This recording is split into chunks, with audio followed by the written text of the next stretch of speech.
Hello, and welcome to the EcoSend podcast, a weekly podcast on becoming a climate conscious business. Every week, we'll be interviewing founders, marketers, and leaders who are championing the climate. The podcast is hosted by myself, James Gill, co-founder and CEO of Go Squared, and the makers of EcoSend. If you run a business or are responsible for growing one, and you want to have a positive impact on the environment, then listen on. Every episode, our goal is for you to learn something and be inspired to take some action. Every single one of us making small changes and some large changes will add up. We're all in this together. So let's get on with the show. Thanks so much for listening. Now let's meet today's guest.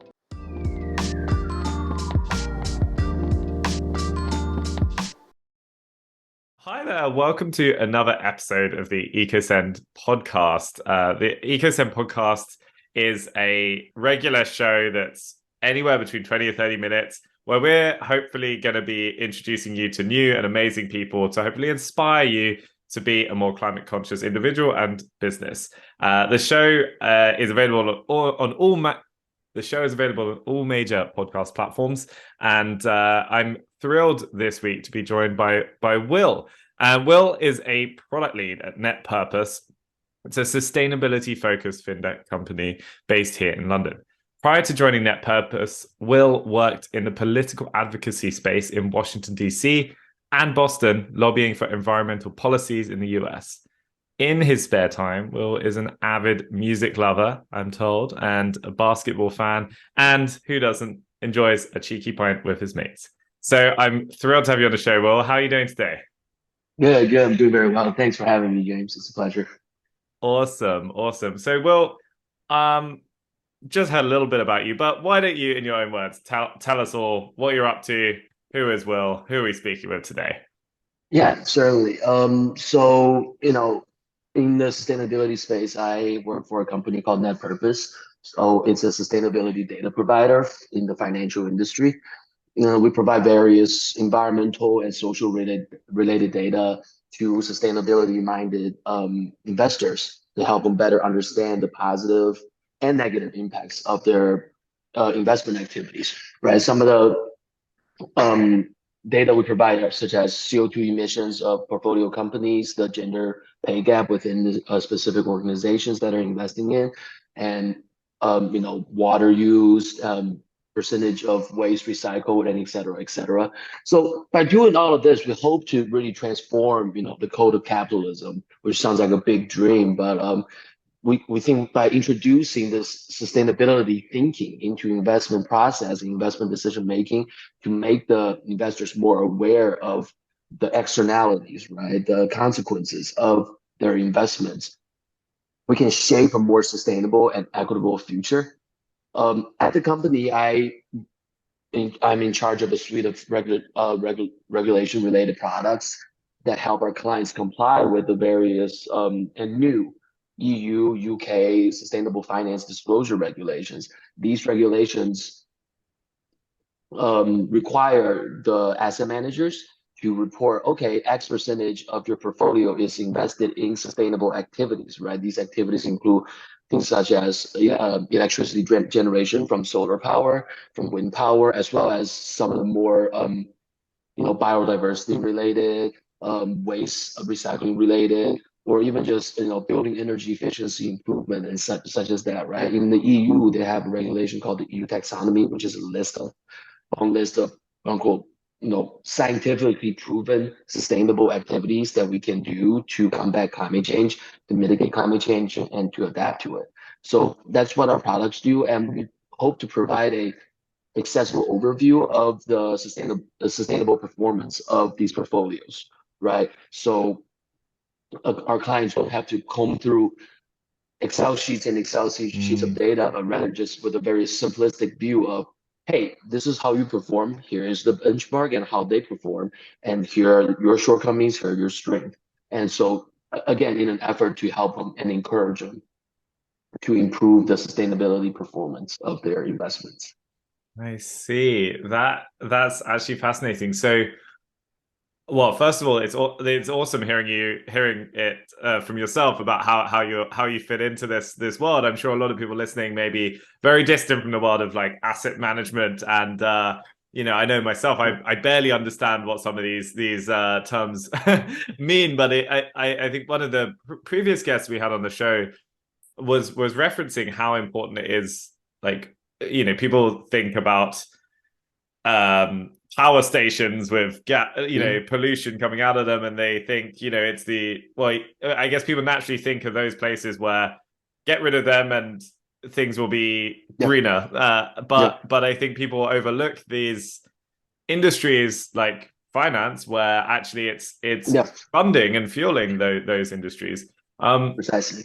I think just to clarify then, so for your business, you sit between, so you're providing data, you're going out there and Mhm. helping to understand this data for individual companies essentially, and then bringing that to the people that make the investment decisions so they can see, oh, I'm investing too much in businesses that are polluting and not enough in Mhm. businesses that are Yep. driving innovation for more climate conscious activities. Is that right? Yeah, precisely. So, Mm.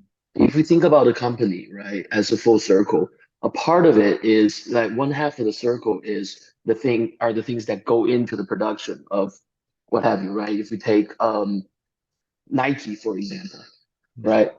Or Tesla, for example, the steel, the silicons, the rubber, the glass, the plastic, and all of that. These are one half of their value chain, right? In term that's the input that Yeah. Tesla requires to produce what their products are, which are electric vehicles, right? Yeah. So obviously, when you produce these electric vehicles, it's a lot of carbon emissions, right? To source the steel, to manufacture, to Yeah. assemble, and etc. And then, but on the other end of the equation is, hey, electric vehicles are much cleaner than your traditional petrol vehicles, Yeah. right? Yeah. So you to understand the company fully, right? To understand the full circle, so to speak, you kind of have to look at both ends, right? So we Right. do provide data on both ends of the spectrum. I Obviously, see. Tesla may not be the best example in terms of a sustainable company, given Elon's antics, we right? we won't go down the Elon route, but yeah, there's Right, a whole but podcast in that, I'm sure.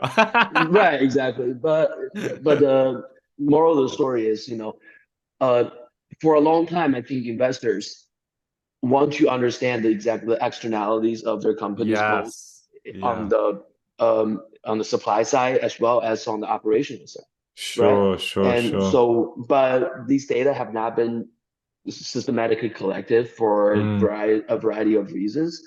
Both, funnily enough, right, is there hadn't been a large market for this, so there wasn't a lot of investments into companies to do this, right? But now people are more aware. There's a higher demand for the sustainability data, ESG data, and we're able to, hopefully shed some light on the non-financial performance, right? The environmental performance, the social Yeah. performance of these companies that a lot of asset managers are investing in across the world. Got it. Got it. I know we might talk about where that demand is coming from in a bit, but Yeah, I think yeah, before we definitely. before we jump into that, I feel like I'm skipping past a key part of this, Will, which is why do you care about this? What got you into this world? Like, how have you ended up doing this? It's always great to hear about the backstory. Yeah, I mean, of course, everybody should care about Mother Earth, right? Who wouldn't? That's true.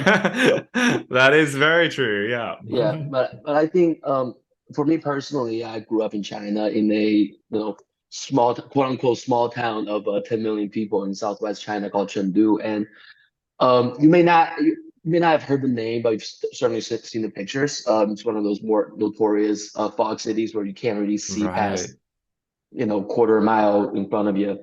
Um, so it's been very like environmental issues have been quite literally on the nose and in my face just growing up, right? Yeah. And Yeah. obviously as a kid, sometimes you don't realize how strange that is compared to Yeah. right. But once you step out of the city and you see, oh wow, I can actually see really far. Oh, that's where it's supposed to be, right? And you start really start thinking about these things. And I later see. on in my Yeah. yeah, go ahead. No, I was gonna say I remember when Beijing had the Olympics, and Yeah, that for me was the one time early on I remember like wow, like I thought it was just fog. In the UK we yeah, have fog, but it's not fog. It's actually what is that? That's like pollution of some sort yeah, from various industries in the area, which I think sometimes it's hard to get one's head around that's yeah, like caused by humans doing stuff, not yeah, the yeah. natural weather. Yeah. Yeah, I mean, these places didn't always used to be like that, right? Even Yeah. London's fog. I mean, London's one of the first industrialized cities in the history of mankind, right? Yeah. And there is certainly the correlation between, the industrialization of England and the environmental Absolutely. reality that came Yeah. about Yeah. in London, right? And the fact that you wouldn't just jump into the Thames and go for a swim, would you? Yeah. I still wouldn't do that, but yeah, I even less so Right, back then, exactly. I think. Yeah. Right, exactly. Even after decades of Yeah. cleaning up. And yeah, and Yeah. these are, Yeah. man-made situations and scenarios, Yeah. right? And Beijing, my hometown, these are all, examples of cities that have been damaged, right? And Yeah. really people's lives have been significantly negatively affected by our own behavior, right? By our own Yeah. pursuit of more products, more production, more consumption, more of this, more and more and more, right? Because we haven't Yeah. been thinking about sustainability for Yeah. the last 180 years since the Industrial Revolution. It's also, I mean, there's also an interesting thing there with China itself, where it's almost like in the UK, we're like, oh well, we've cleaned up our act, and we're all happy with our emissions. Well, on this path to Yeah, being better, but if anything, we just push the problem out of the way, so we can't even see it, and that's arguably, that maybe that's worse because now yeah, we're not directly affected by it, and those problems are probably greater than they've ever been. Yeah. yeah. I think the globalization of the international economy, international trade has facilitated the globalization of pollution, Mm, right? The offshoring of production facilities from developed economies in Western Europe and North America to, your quote unquote, where all your clothes are manufactured from, right? So it used to be China, it used to be Japan, perhaps, right? And now yeah. it's a lot of Vietnam, Bangladesh, India, and yeah, and naturally the pollution has shifted towards these emerging markets, emerging market economies. And if we look at, obviously everybody knows China is the world's largest CO2 emitters on an annual basis, right? For probably the last decade or so. However, if you look at the cumulative CO2 emissions uh, globally from each country, right? The United States still remains the largest single Mm, emitter in the history of mm, mankind, right? And that's not to say, oh, we should only look at cumulative emission versus annualized emission. I think both are important metrics to evaluate and look at. But if you think about climate change, how climate change works, climate change doesn't reset every year, right? Climate change, like the CO2 in our atmosphere, like it doesn't reset. It's yeah. because of decades and centuries of human activity that has built up all of these CO2 that's up there in the atmosphere. So yeah, it's important for developed economies to, well, for emerging market economies to reduce their reliance on fossil fuel, to reduce their CO2 emissions. But also, I think there is a place for those of us sitting in the Western countries to Yeah. do some self-reflection, right? It's the fact that, hey, we are the end consumers of these products that are causing emissions, right? We are the ones buying iPhones every 2, 3 years. We are the ones Yeah. driving all the time. We are the ones buying new MacBooks, and all of these are associated with a lot of carbon emissions. And if we look at the per capita emissions rate, Europe, Canada, the United States far outpaces that of the per capita emissions rate of China, Yeah. India, some of the heavier polluters. Yeah. No, it's absolutely, when you look at it on the global stage, the direct connection between what's happening with the climate Yeah, and industry, and you know the this sort of desire to make change and sort things out, but then how you do that on a global scale is so challenging when, we shouldn't be like, we don't want to prevent other nations and regions from industrializing and Yeah, getting to a better state yeah, from all angles. And so, like, yeah, how you do that without the compromise on climate yeah, is, yeah, it's a one of the biggest challenges I guess we face, really. It's yeah, yeah, it's incredible how it interconnects. And I guess, like, finance plays a huge part of this, right? yeah, Like, yeah, definitely. because where the money flows is where Mhm. the industry is, and the innovation happens. And I guess it's possibly the cause and solution to many of these problems. Yeah, I think 2 points real quick. I think the first thing is that for the longest time we have had this kind of belief that, okay, in order to achieve economic growth, we need to make necessary sacrifices, right? Mm, Sometimes these are human rights abuses, child labor, mm, and you know sometimes it's environmental concerns, right? But I do believe, especially given the technologies that are available to us now, that is a bit of a false equivalency right, right. in that, oh, you have to sacrifice the environment, you have to pollute for your industry to grow, for a poorer country to grow wealthier, to grow richer. We have There is this concept in international development called leapfrogging, right? That is saying, hey, in the year 2023, and let's say I'm starting from scratch. I am a random country. I have no industry, completely agrarian, and I want to build up my industry, right?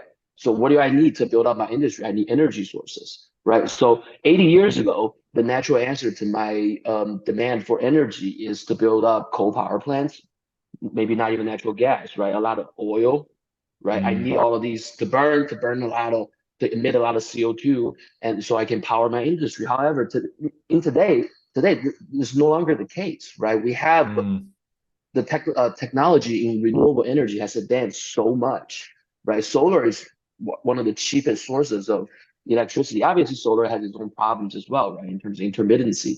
But solar, wind, even nuclear power, right? Nuclear power mm, is also mm. basically completely basically carbon free, right? At very low life cycle carbon emissions rate, even lower than that of solar and wind power. And these are great sources of energy that we can tap into that do not actively contribute to huge amounts of CO2 emissions globally, right? Yeah, yeah. So that is the concept of leapfrogging. Is instead of going from agrarian society, coal, gas, and then Yeah. to something, right? Why don't we just skip over You the don't whole copy part? the London Yeah, playbook from the from the Victorian era to, yeah, you yeah, don't have exactly. to do all that bit Right. necessarily.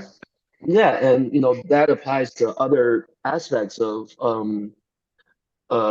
industrialization as well, right? How Mm, do you design a city that is more friendly to public transit? Whereas, instead of mm, looking at what the US did, right? Designing cities that are basically heavily reliant on cars. Can we design a city that you don't need cars? We could just cycle and train mm. and other means of public transit, right? If you look at Barcelona, is a great example of urbanizing in a way that's sustainable, creating cycling lanes, blocking off parts of the city that cars cannot Yep. travel to, Yeah, right? yeah. So, I think the moral of the story is we have a lot of experiences, right? Both good and bad. And, now for developing economies is taking out the good pieces, right?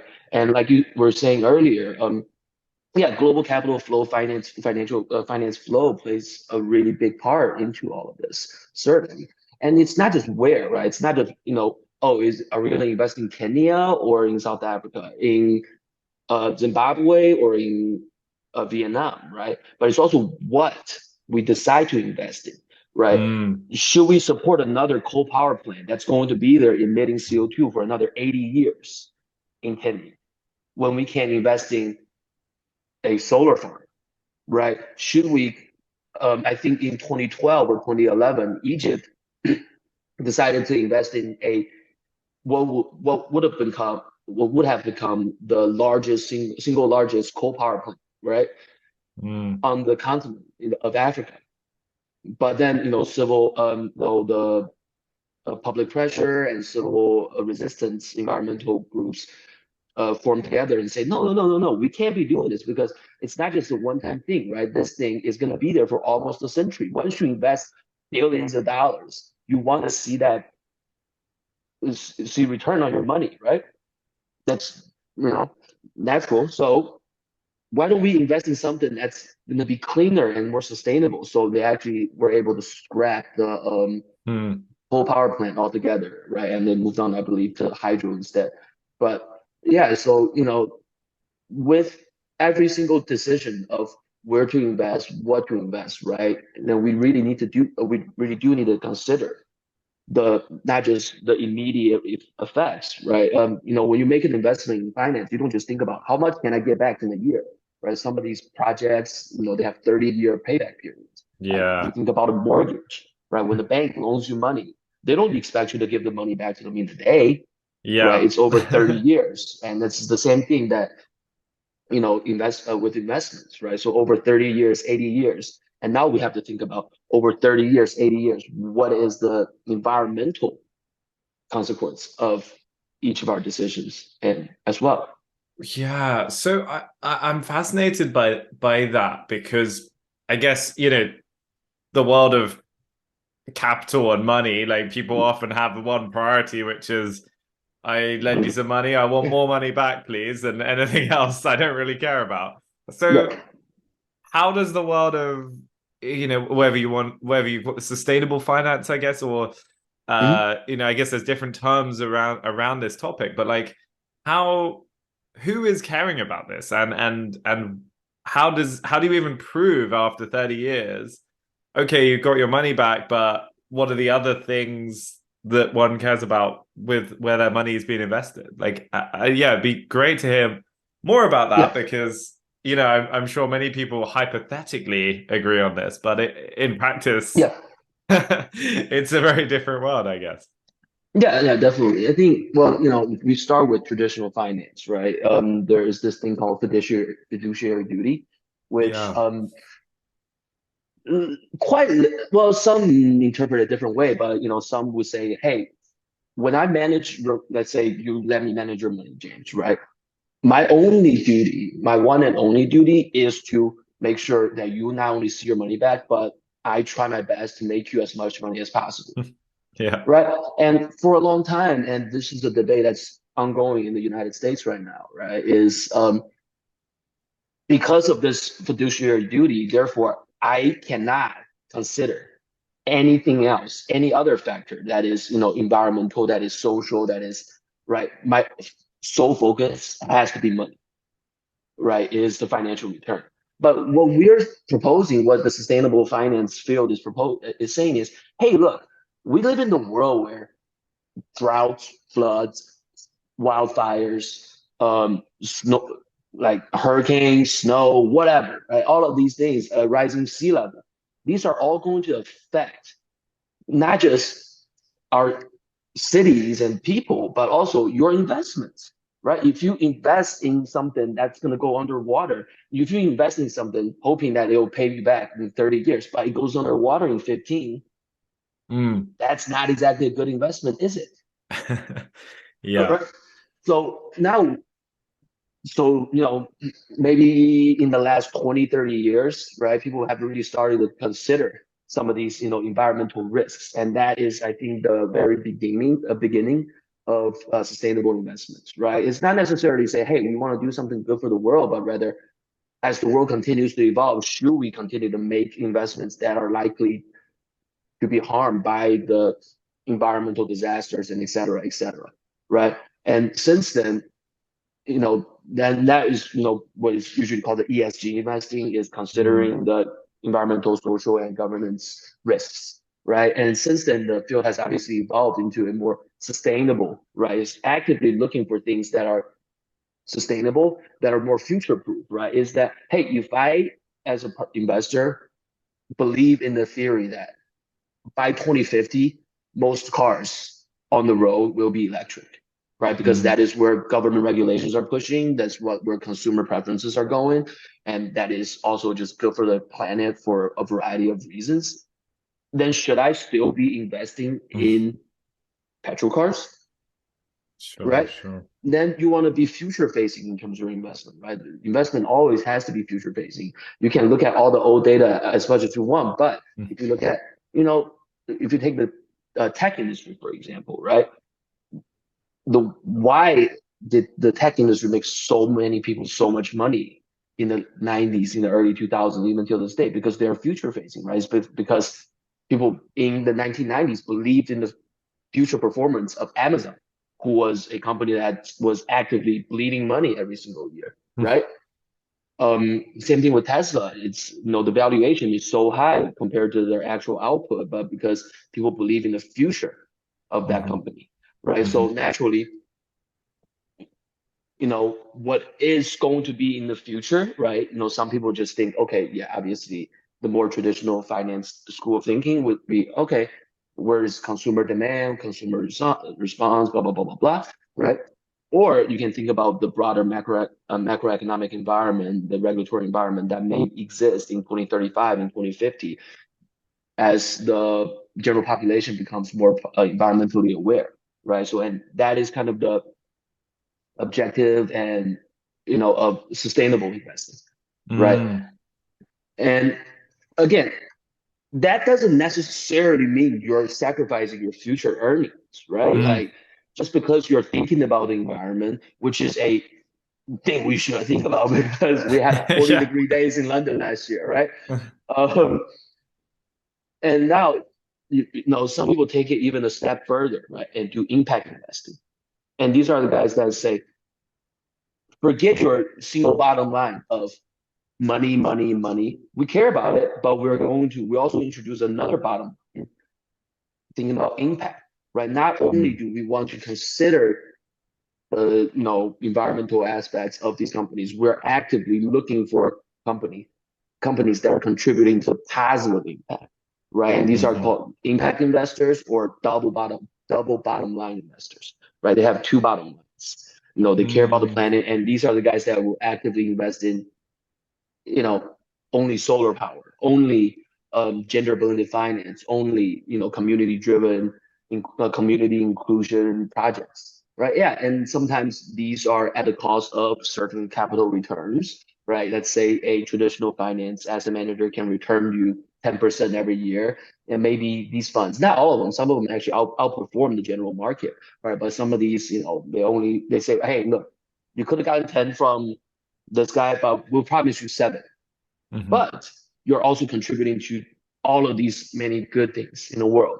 And right. And I think there has been a growing appetite from every Joe's like you and myself to say, hey, you know what, like that 3%, it's fine. I'll take it. As Yeah. long as right, we're not doing something really bad for the world. And Yeah. that's the same thing as, paying a little bit more money for recycled products, paying a little bit more Sure, money for sure. sustainably produced clothing, and and kind of like ecosystem, right? Maybe not Yeah. necessarily paying more money, but just hey, I want this product that's actually actively environmentally friendly rather than any old Yeah. product, right? Yeah, yeah, yeah. People putting their money where their mouth is. Yeah, Yeah, yeah. yeah, So interesting. I want to dig on more of that, but I know yeah. I've got to keep it to time, Will. And I I guess I mean that I feel very reassured though by a lot of what you were saying there, because I guess there's an element, there's definitely more and more people wanting to do the right thing.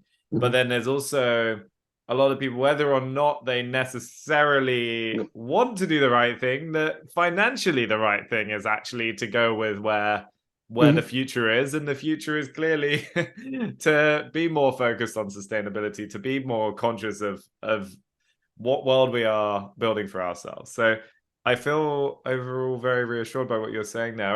Right?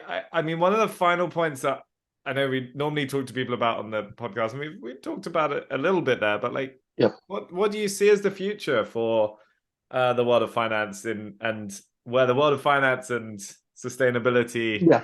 meet? I'm keen to get your take. Yeah. I think well, good news and bad news, right? In terms of good Oh news God, is what do we got? What do we right. got? So in the last, I think 3, 4 years, right?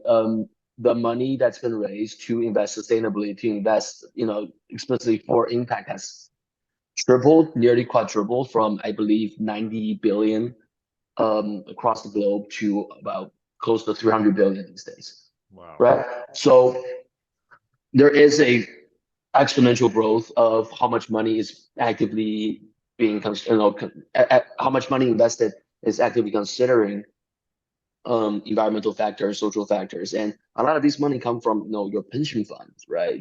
Our everyday ISA investment accounts, your Roth IRA Yeah. in the US, your trading accounts if you're a day trader, right? Mm. So that's good. That's all good and well, right? So about 300 billion globally. Uh, would you like to take a guess how much money was used to finance fossil fuel in last year alone? Oh no, this is the bad news bit, I guess. This is a bad news. More than 300 mil, bill. Yeah, more than doubled, right? Last year Ooh, wow. alone, the major banks of the world invested about $680 billion into fossil fuel sectors. That's down from 800 billion from the year prior, Good right? news. And Okay, that's good news. Yeah. I'll latch on to yeah, that. yeah, yeah, yeah, yeah, yeah. Right. So and I have to Yeah. credit Rainforest Action Network. They released an annual report on banking on climate change, which I recommend everybody to take a look. And these are your banks, right? These are the banks that we save our monies in.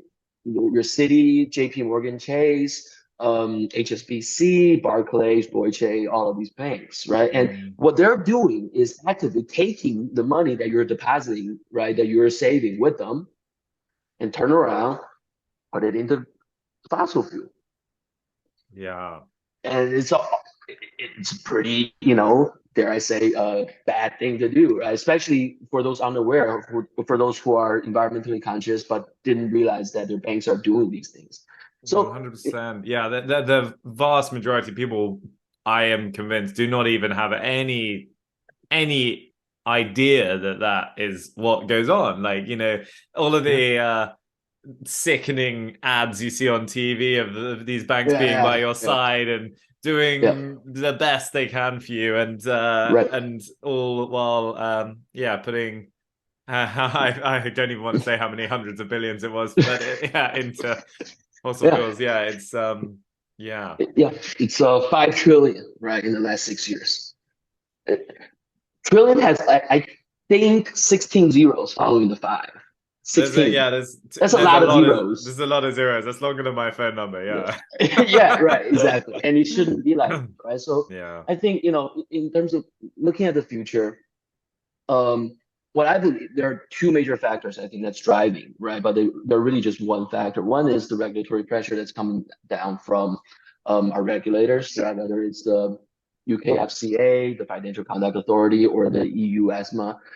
And these regulators are starting to force asset managers and companies to start disclosing Mm, their sustainability performance, right? So next time, when you're looking to buy an ETF or looking to buy into a fund, right, you can see, okay, this guy is a lot more sustainable than the other fund, and then you can compare the financial performance, and so maybe every one of us can become a more conscious and quote unquote double bottom line investor, right? To put our money where our mouth is.